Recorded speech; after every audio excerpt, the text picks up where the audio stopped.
Bonjour et bienvenue sur la chaîne Yogindis pour une nouvelle vidéo concernant notre pratique yogique du quotidien.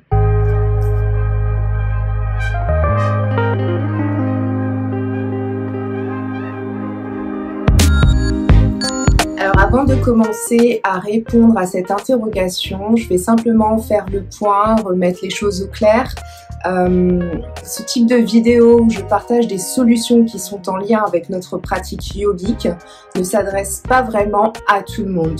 Ça va s'adresser à des personnes qui ont eu déjà ce que j'appelle l'appel du yoga justement et qui se sentent poussées vers une évolution plus sereine et plus en accord avec eux-mêmes. Et même malgré ça, malgré le fait qu'on puisse avoir un appel à pratiquer le yoga, ma façon de pratiquer, mon approche peut ne pas convenir à tout le monde parce qu'elle m'est propre et surtout elle résulte de mon propre vécu et de l'application des techniques yogiques pour vivre sereinement mon quotidien. Ce n'est pas vraiment adapté à tous, ce n'est pas une vérité absolue, mais dans tous les cas, quoi qu'il en soit, vous pouvez quand même tirer des éléments de compréhension, des petits graines peuvent germer dans votre esprit par la suite, donc laissez-vous porter par la vidéo si ça vous parle et soyez ouverts à une meilleure compréhension de vous-même.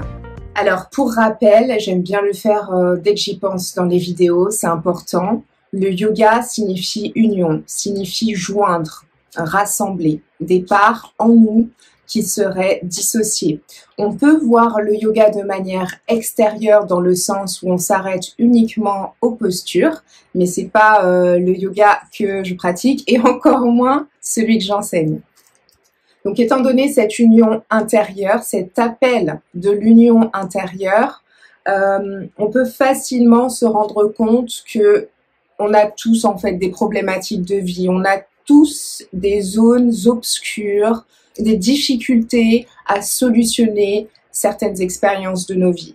Et en fait, on peut tout, mais alors tout régler et on peut tout solutionner à partir de cette union intérieure, c'est-à-dire à partir de l'écoute de soi, à partir de la conscientisation de ce qui se passe à l'intérieur de nous et surtout en ayant une vision, une perspective d'évolution. Il faut vouloir changer, il faut vouloir se transformer pour que des choses puissent être mises sur notre chemin et qui iront dans ce sens.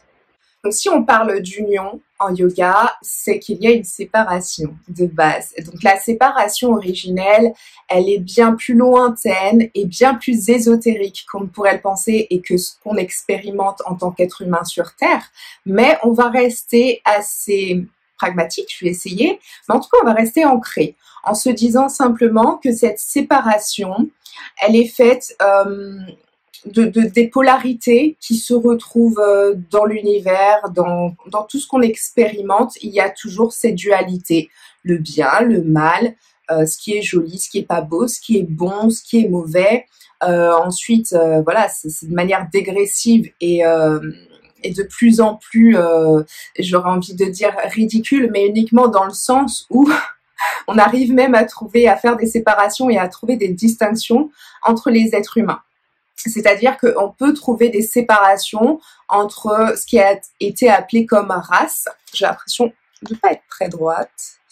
Voilà. Ce qui a été nommé comme race, donc des personnes d'une certaine couleur, des personnes qui vivent à un certain endroit, des personnes qui ont une certaine pratique spirituelle, philosophique. La séparation est partout. Elle est partout et en tout. Et c'est ce qu'on est venu expérimenter. On n'est pas là pour vivre une union au sens où tout va à l'extérieur de nous se passer parfaitement comme on le souhaiterait, puisque en nous déjà on est séparés et très souvent sans s'en rendre compte.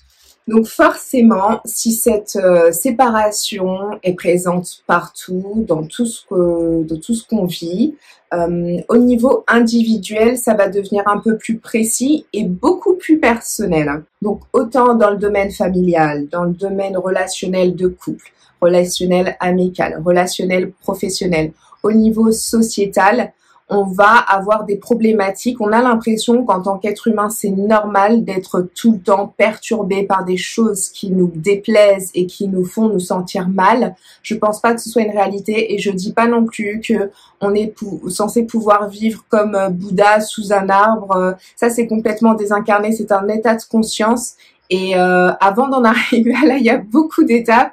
Et la première chose, c'est de se rendre compte qu'on n'est pas dissocié de ce qu'on expérimente. Ce qu'on expérimente est la résultante de ce qu'on porte à l'intérieur de nous, de nos croyances, de notre esprit, de notre mindset, mais aussi des choses qu'on a à transmuter, à régler. Donc toutes les choses, peu importe le domaine, parmi ceux que je viens de citer, tout ça est normal en fait. Je sais que c'est pas facile du tout à admettre. On a tendance toujours, et c'est comme ça qu'on a été éduqué, toujours à mettre la faute à l'extérieur, à trouver toujours un bouc émissaire autre que nous.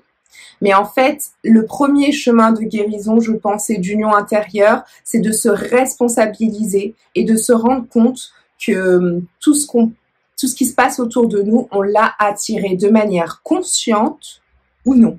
Et donc là, même au niveau de ces deux polarités, le conscient, la conscience et le subconscient, c'est aussi deux parts en fait deux faces d'une même pièce. Il faut bien se rendre compte que le subconscient gère 90% de ce qu'on fait, de ce qu'on dit, de la vie qu'on expérimente. À 90%, c'est dû à notre subconscient. Donc, c'est essentiel d'aller chercher ce qui est justement enfoui. C'est ce qu'on appelle les parts d'ombre, les parts obscures, ou alors on peut dire les défauts. Mais le subconscient, littéralement, n'est pas conscientisé. Donc, forcément, quand on va mettre la lumière sur quelque chose, quand on va permettre à l'information de passer en nous, ça va devenir conscient. Et les choses ne vont pas nécessairement être réglées parce que vous allez appliquer une technique incroyable ou alors que vous allez concrètement dans la matière œuvrer sur une problématique, mais simplement par la révélation que vous allez faire de certaines parts qui sont cachées en vous. C'est très très important de revenir à soi parce que on peut faire cette union, être en relation saine et constructive avec notre subconscient. Le subconscient est en réalité au service de notre part consciente. Ça veut dire que pour changer ce qui se passe dans le subconscient, c'est déjà de faire la lumière, permettre à l'information de passer et se rendre compte de certaines choses, mais aussi et surtout commencer à alimenter, à entretenir en soi de nouvelles pensées, un nouvel état d'esprit. Et ça, c'est du domaine du conscient. Donc si dans le conscient, j'agis en fonction du subconscient que j'ai pas conscientisé, eh ben ça fait une boucle parce que le subconscient va recevoir l'information du conscient. Ce que je veux dire ici, c'est que étant donné que le conscient envoie les informations au subconscient pour que le subconscient puisse donner forme dans la matière, si on ne conscientise pas ce qui est inconscient, on répète toujours à partir de notre conscient nos croyances, nos peurs, nos traumatismes. Toutes ces choses-là sont envoyées au subconscient comme une réalité à manifester. Et perpétuellement, en fait, on en arrive de génération en génération à porter les mêmes choses. Faites simplement un check-up, regardez les choses qui vous perturbent le plus dans vos vies, sur des domaines précis. Ça peut être le couple, par exemple. Regardez ce que vous trouvez de problématique et essayez de faire des liens, ou même par rapport à des traumatismes que vous portez en vous. Essayez de faire des liens avec votre lignée familiale. Essayez de parler soit avec votre mère ou avec le père ou grand-mère, et de voir un peu ce que eux ont vécu, parce que souvent ce qui se passe quand il y a une nouvelle génération qui arrive, c'est que le flambeau est passé.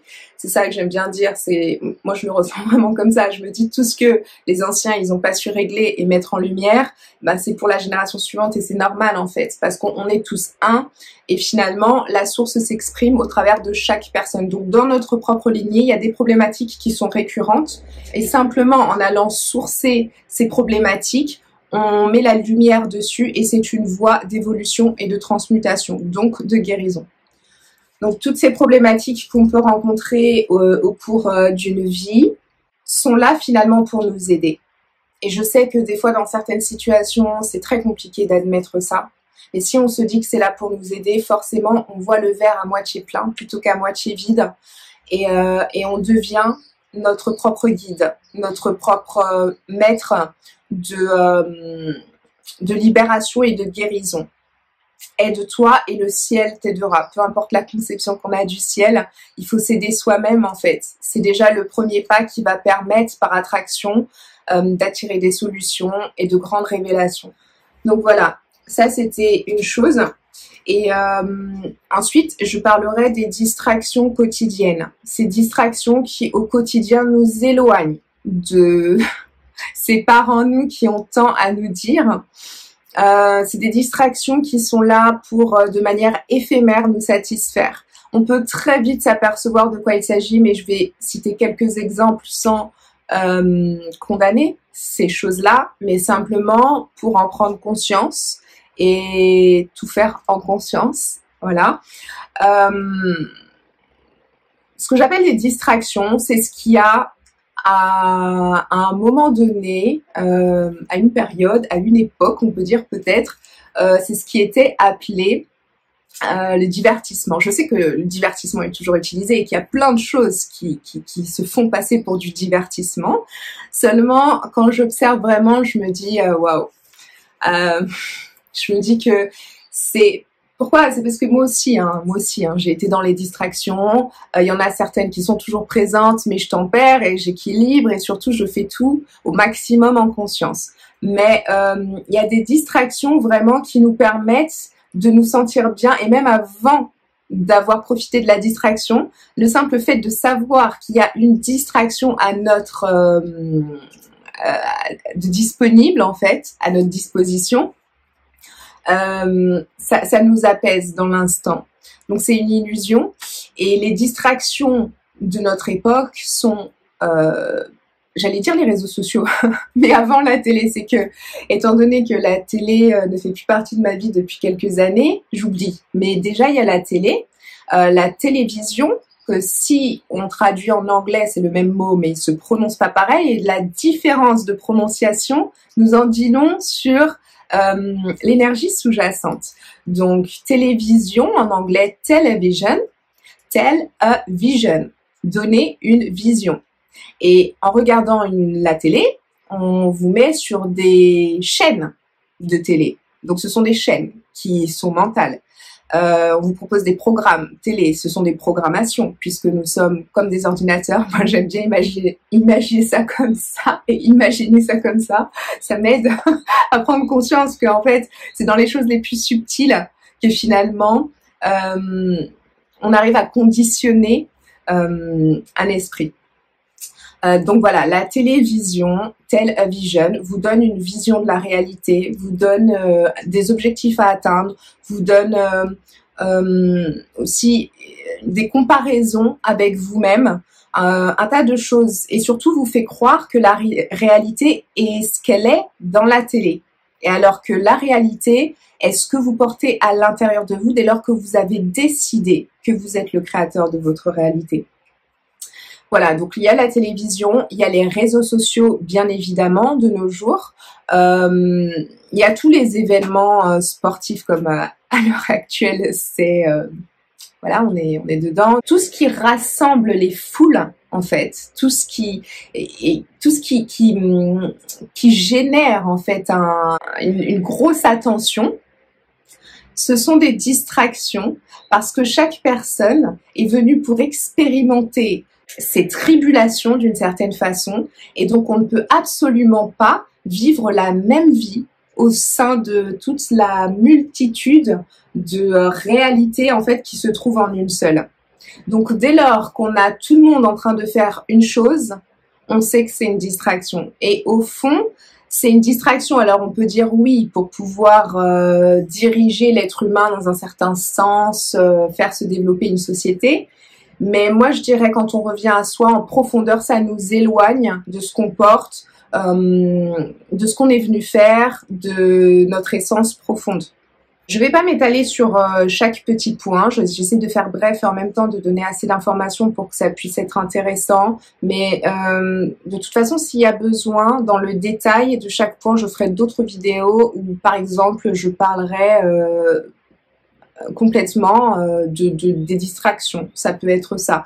Mais sinon, il y a une phrase là comme ça qui me vient, ça me fait rire, mais c'est pas drôle, mais ça me fait rire. Du pain et des jeux.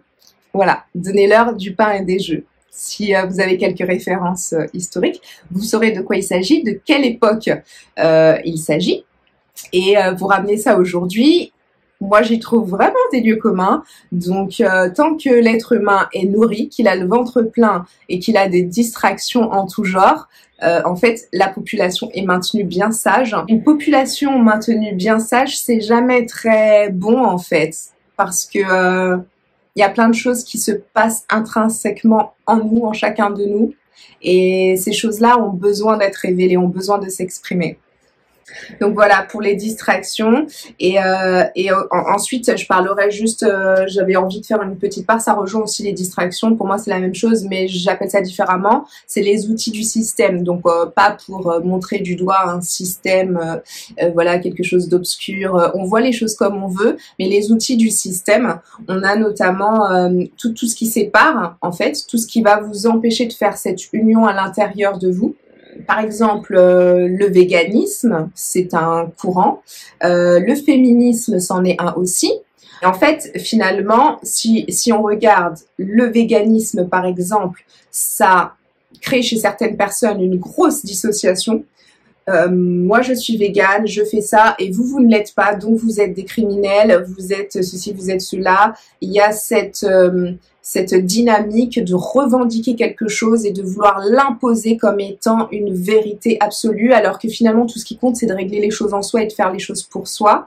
Le féminisme c'est une chose aussi, je comprends pas tous les rouages du féminisme mais j'ai jamais pu adhérer, déjà parce que je connais pas tous les rouages, mais aussi parce que comme ça extérieurement je me dis mais c'est une grosse séparation et en fait c'est la séparation fondamentale qui va générer ensuite plein de problématiques parce que c'est la séparation de deux polarités qui ensemble créent la vie. Donc on peut revendiquer une posture de femme, des droits nécessaires, un respect, etc. mais sans pointer du doigt en fait la polarité opposée sans laquelle en fait nous-mêmes on ne serait pas. Voilà, ça aussi j'en ferai une autre vidéo quand ça viendra. En ce moment les vidéos qui sortent c'est beaucoup au niveau relationnel de couple, enfin beaucoup. À l'heure actuelle sur la chaîne il y en a pas énormément mais j'en ai plein qui sont déjà enregistrés, qui attendent juste d'être montés et postés. Donc ce sera pour bientôt. Et finalement j'ai décrit tout ce qui fait pour qu'on puisse comprendre qu'est-ce qui fait que on a ce besoin de réunion, de fusion intérieure, c'est tous les aspects extérieurs de nos vies qui nous font croire en la dissociation.